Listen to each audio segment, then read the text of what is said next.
সাবেক প্রধান বিচারপতি এস কে সিনহার বিরুদ্ধে এবার প্লট দুর্নীতির মামলা দুদকের। উত্তরায় ভাইয়ের নামে বরাদ্দ দেখিয়ে 7 কোটি টাকা অবৈধ অর্জন। শাহিদের সঙ্গে মহব্বত কি করে হয়েছিল, স্বাস্থ্যের সাবেক ডিজিকে বিচারকের প্রশ্ন। করোনার রিপোর্ট জালিয়াতি ও অর্থ আত্মসাৎ মামলায় আত্মসমর্পণের পর জামিন। লাগামহীন ভোগ্যপণ্যের বাজার, সরকারের বেঁধে দেয়া দরের চেয়ে কেজিতে 8 টাকা বেশিতে বিক্রি হচ্ছে চিনি, বাড়ছে তেল পেঁয়াজের দামও। টিসিবির ট্রাকের সামনে দীর্ঘ লাইন। সাফ স্বপ্নযাত্রা পূরণের পথে এবার মালদ্বীপ বাধা। ডিফেন্ডিং চ্যাম্পিয়নদের হারাতে পারলে ফাইনালের পথ হবে আরো মসৃণ। মালদ্বীপ বাংলাদেশ ম্যাচের সব খবর, সর্বশেষ খবর জানিয়ে দেব আমি এস.এম. ইকবাল।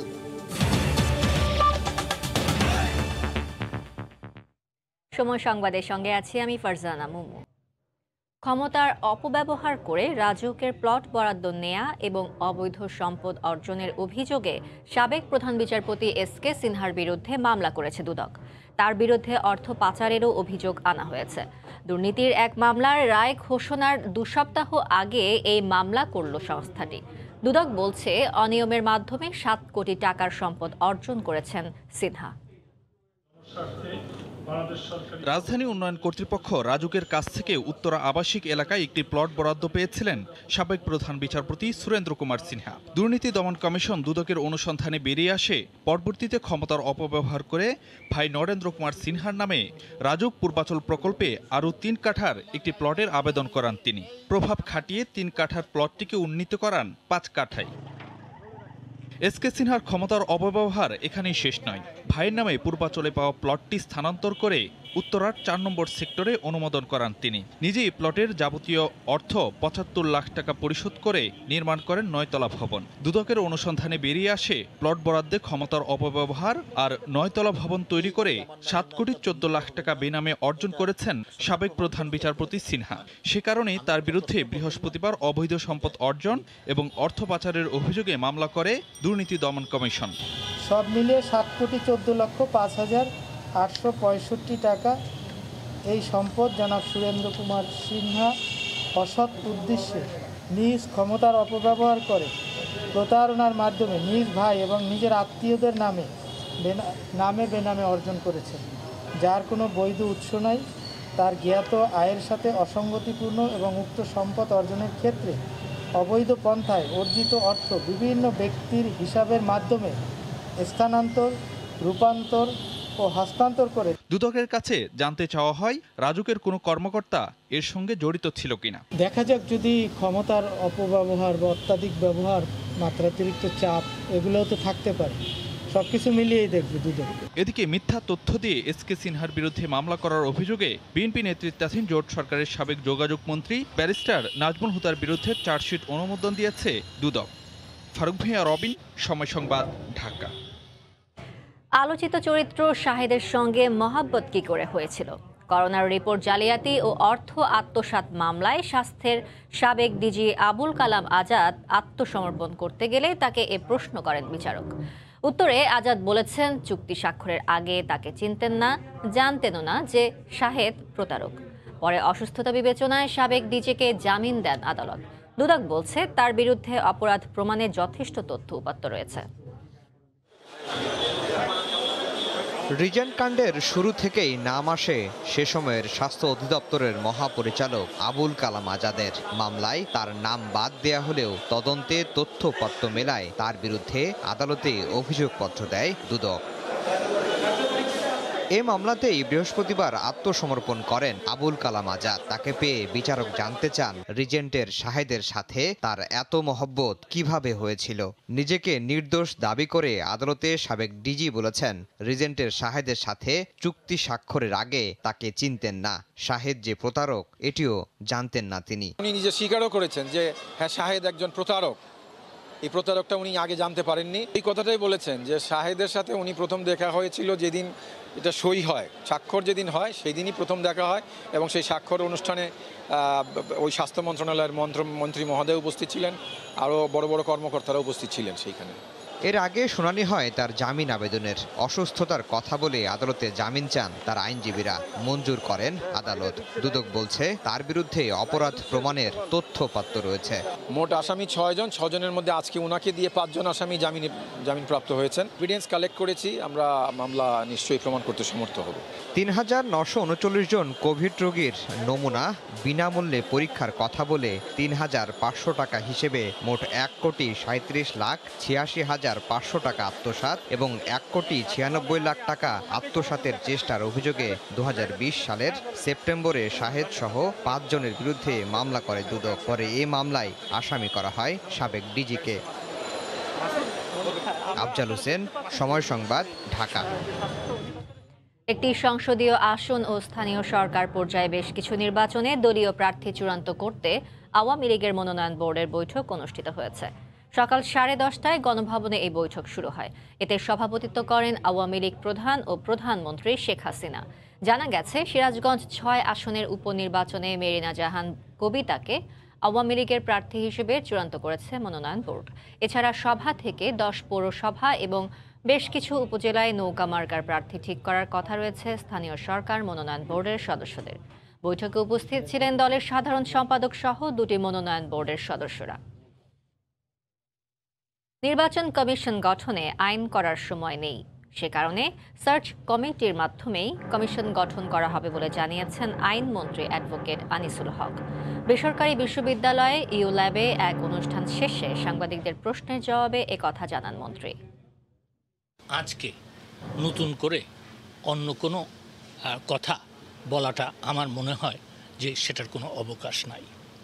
আমি এমন কথা বলছি না যে নির্বাচন কমিশন গঠন করার জন্য যে আইনের কথা সংবিধানে বলা হয়েছে তা করা হবে না, কিন্তু এই কোভিড পরিস্থিতি এবং সব কিছু মিলিয়ে যেহেতু নির্বাচন কমিশনের সময় ফেব্রুয়ারি মাসে শেষ হয়ে যাবে, সেহেতু ফেব্রুয়ারি 2022 সালে, সেহেতু এখন আইন করে এটা করা সম্ভব না। মাননীয় প্রধানমন্ত্রী যেটা বলেছেন সার্চ কমিটির মাধ্যমেই হবে।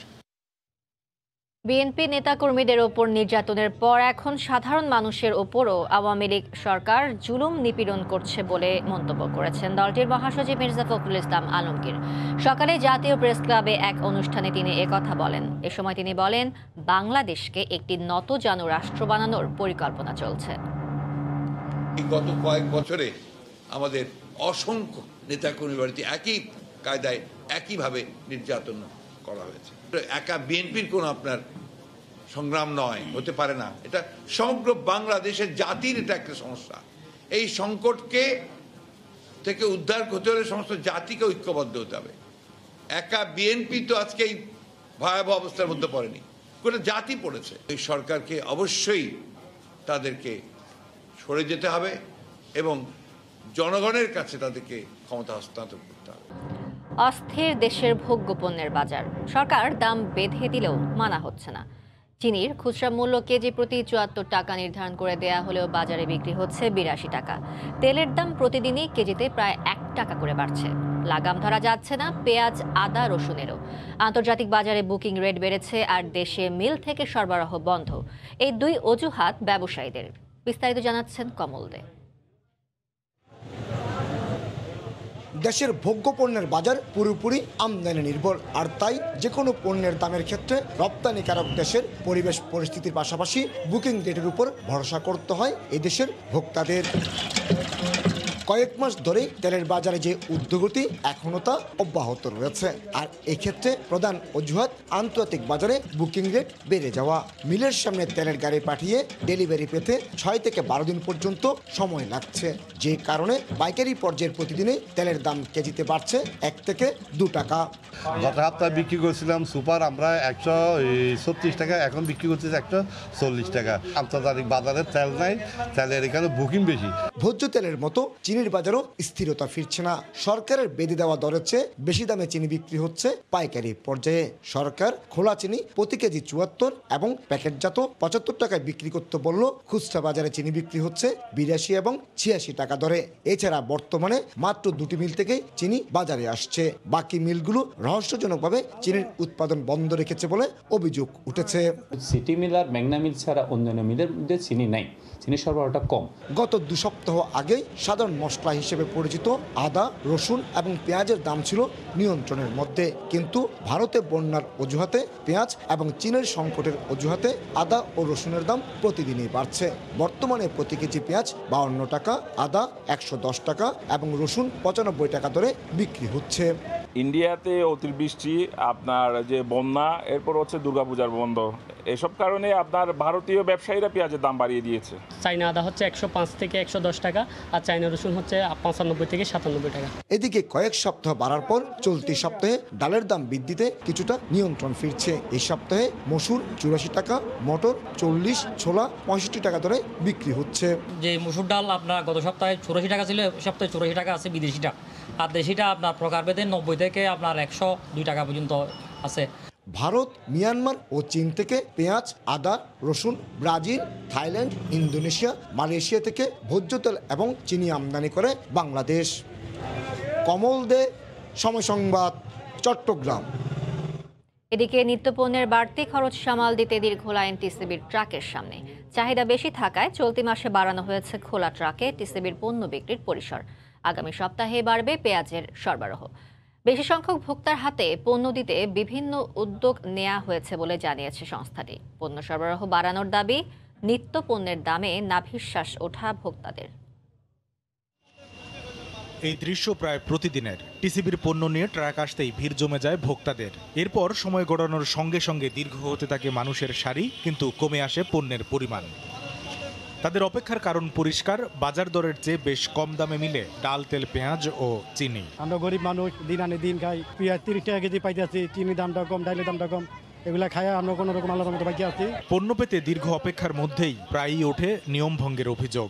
একজন আসে 6 জন ঢুকাই দেয়, ঘরে শুয়ে শুয়ে লাইন পায়। বাইরে তো অনেকে আইসা মনে করেন যে টাকা দিয়ে ইয়া করে নিয়ে যায়। ডিলাররা জানালেন, সব নিয়ম নীতি মানলেও দিন শেষে অনেক ভোক্তাকে ফিরতে হয় খালি হাতে। যদি মালটা আর একটু পরিমাণ বাড়ায় দেওয়া হয়, তাহলে প্রত্যেকটা লোক এই যে লাইনে দাঁড়ায় কষ্ট করে দাঁড়ায় থাকে, তাহলে আমরা তাদেরকে মালটা ঠিকভাবে তাদের হাতে হাতে দিতে পারবো। টিসিবির হিসাব, খুচরা বাজারে 1 লিটার সয়াবিন তেলের দাম 145 থেকে 150 টাকা, সেখানে এই ট্রাকে মিলে 100 টাকায়। এখানে পেঁয়াজ মিলে 30 টাকায়, বাজারে দাম পড়ে 50 থেকে 60 টাকা। 1 কেজি চিনি ও ডালে সাশ্রয় হয় 30 থেকে 40 টাকা। তাই তো সীমিত পণ্য বেশি ভোক্তার হাতে পৌঁছে দিতে তৎপর সংস্থাটি। গত মাসে আমরা যে পরিমাণ পেঁয়াজ বিক্রি করেছি, চলতি মাসে তার চেয়ে প্রায় 2 গুণ বেশি বা 3 গুণ বেশি পেঁয়াজ আমরা সরবরাহ করছি। টার্কি থেকে আরও বেশ কিছু পেঁয়াজ ইতিমধ্যেই বন্দরে চলে আসছে, 1-2 দিনের মধ্যে সেটা খালাস হবে। সেটা হলে আমরা আরও বেশি সংখ্যক গাড়ি এবং প্রতিটি গাড়িতে হয়তো পণ্য বাড়িয়ে দিয়েও সারা দেশের বাজারে আরও বেশি পরিমাণে পেঁয়াজ সরবরাহ করব। আগামী 28 তারিখ পর্যন্ত চলবে টিসিবির চলতি মাসের খোলা ট্রাকে বিক্রি কার্যক্রম। কামরুল হাসান সবুজ, সময় সংবাদ, ঢাকা। ধর্মঘটের সবশেষ খবর জানাতে নগরীর কাজীর দেউরি এলাকায় আছেন সহকর্মী শফিকুল আলম। সরাসরি যাচ্ছে তার কাছে। শফিকুল,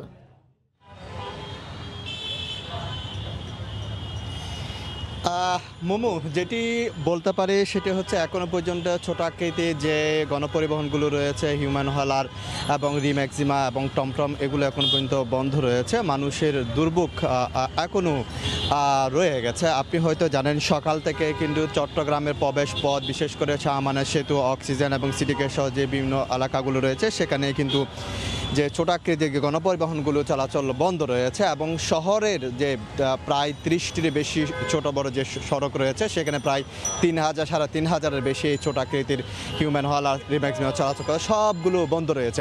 এই কারণে কিন্তু ভোগান্তিতে পড়েছে সাধারণ মানুষ, এবং তারা অভিযোগ করেছেন যে এই যে গণপরিবহন না পাওয়ার কারণে রিক্সায় করে 10 টাকা ভাড়া 30 টাকা দিয়ে যেতে হচ্ছে, সিএনজিতে ডাবল ভাড়া নিচ্ছে 20 টাকার বা 50 টাকা দিয়ে যেতে হচ্ছে, এবং এক ধরনের বেশি 2 থেকে 3 গুণ বা 4 গুণ টাকা হাতিয়ে নেওয়ার অভিযোগ করেছেন তারা।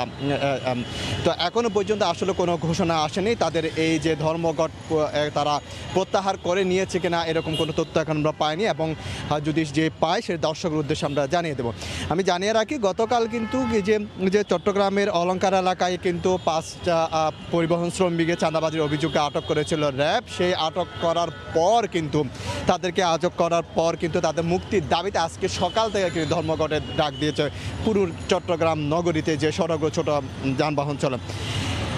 এখন যদিও তাদের এখন ভিন্ন তারা বলছেন যে চাঁদাবাজির কারণে এবং তাদের কাছ থেকে অতিরিক্ত টাকা এবং মামলার দাবিতেই কিন্তু তারা এই আন্দোলনে নেমেছে বা তারা ডাক দিয়েছেন এবং তারা বলছেন যে তারা বিভিন্ন সময় কিন্তু তাদের কাছ থেকে অতিরিক্ত টাকা নেওয়া হয় এবং যে মামলার কাগজপত্র হয়রানি করা হয় সেই বিষয়গুলো তারা কর্তৃপক্ষকে নজর আনার দাবি জানিয়েছেন এবং তারা বলছেন তারা বারবারই কিন্তু প্রশাসনকে জানিয়েছেন, কিন্তু তারপরেও কিন্তু টুঙ্কু যাহাতে তাদের কাগজপত্র কেড়ে নেওয়া হয় এবং যে লাইসেন্স কেড়ে নেওয়া হয় এবং এত করে তারা ভোগান্তিতে পড়ে এবং অতিরিক্ত টাকা দেওয়া হয়। এর প্রেক্ষাপটে কিন্তু তারা আজকে তাদের দাবি যে তার ডাক দিয়েছে। তো এই ছিল আমার কাছে সর্বশেষ তথ্য। পরবর্তী কোনো নতুন তথ্য পেলে সেটা আমি জানিয়ে দেব। মুমু। চট্টগ্রাম থেকে ধর্মঘটের সবশেষ খবর জানাচ্ছিলেন সহকর্মী শফিকুল আলম।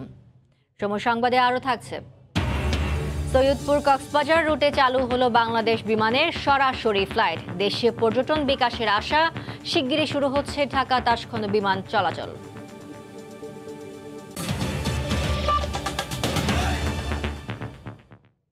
ক্লিন ফিট বাস্তবায়নের সিদ্ধান্ত থেকে এক চুলো সরবেন না বলে জানিয়েছেন তথ্য ও সম্প্রচার মন্ত্রী ডক্টর হাসান মাহমুদ।